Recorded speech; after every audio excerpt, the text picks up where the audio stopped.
नवरात्रि केवल त्योहार ही नहीं, शक्ति की आराधना, सांस्कृतिक उत्सव और जीवन दर्शन है। आज यह पर्व केवल गुजरात की धरती पर ही नहीं बल्कि पूरी दुनिया में अपनी पहचान बना चुका है। लेकिन क्या आपने कभी सोचा है आखिर नवरात्रि मनाने की शुरुआत कब हुई? माँ दुर्गा और महिषासुर की गाथा के पीछे का रहस्य क्या है? अगर नहीं तो बने रहिए इस वीडियो के अंत तक, क्योंकि आज हम नवरात्रि के उन रहस्य को जानेंगे जो आपको न सिर्फ भक्ति से भर देंगे बल्कि जीवन की नई प्रेरणा भी देंगे। तो आइए शुरू करते हैं।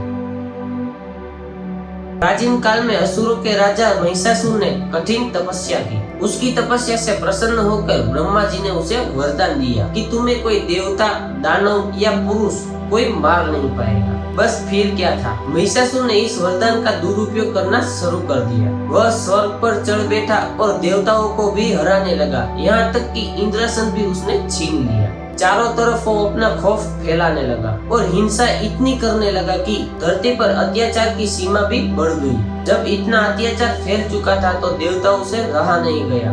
वह ब्रह्मा, विष्णु और शिव जी के पास गए और उसे प्रार्थना की कि कोई उपाय बताइए। तब तीनों देवताओं ने अपनी शक्ति को मिलाई और एक दिव्य आभा से प्रकट हुई माँ दुर्गा, तेज से झगमगती, 10 भुजाओं वाली और हाथ में शस्त्र।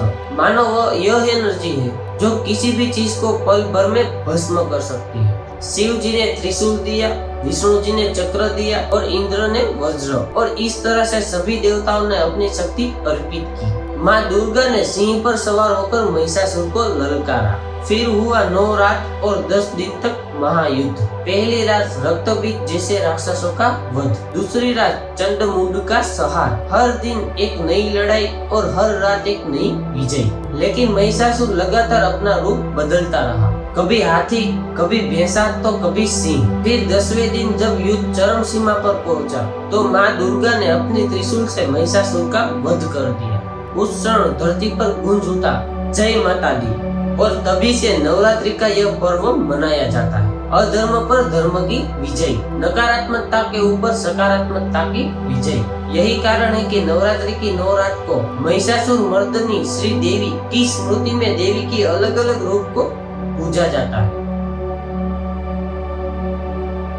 नवरात्रि का अर्थ है 9 रातें माँ दुर्गा की पूजा। लेकिन माँ दुर्गा केवल मंदिरों के मूर्ति में ही नहीं, लेकिन हर घर में माँ, बहन, बेटी, पत्नी हर रूप में मौजूद है। शास्त्रों में कहा गया है यत्र नार्यस्तु पूज्यते रम्यन्ते तत्र देवता। जहाँ स्त्रियों का सम्मान होता है वहीं देवताओं का वास होता है। सोचिए, हम 9 दिन तक माँ की पूजा तो करते हैं, पर साल के बाकी दिन क्या हम स्त्रियों को वही सम्मान देते हैं? नवरात्रि हमें याद दिलाती है कि स्त्री केवल सहन करने वाली नहीं बल्कि सर्जन करने वाली और संहार करने वाली शक्ति भी है। माँ दुर्गा ने महिषासुर का वध किया, पर वही माँ अन्नपूर्णा बनकर हमें भोजन देती है, सरस्वती बनकर हमें ज्ञान देती है और लक्ष्मी बनकर हमें समृद्धि देती है। असली भक्ति यही है कि केवल मूर्ति को नहीं बल्कि अपने जीवन में हर स्त्री को सम्मान, सुरक्षा और समानता दे। क्योंकि जब हम स्त्रियों को सम्मान देंगे तभी नवरात्रि की पूजा सफल होगी और तभी माँ की सच्ची कृपा हम पर बरसेगी।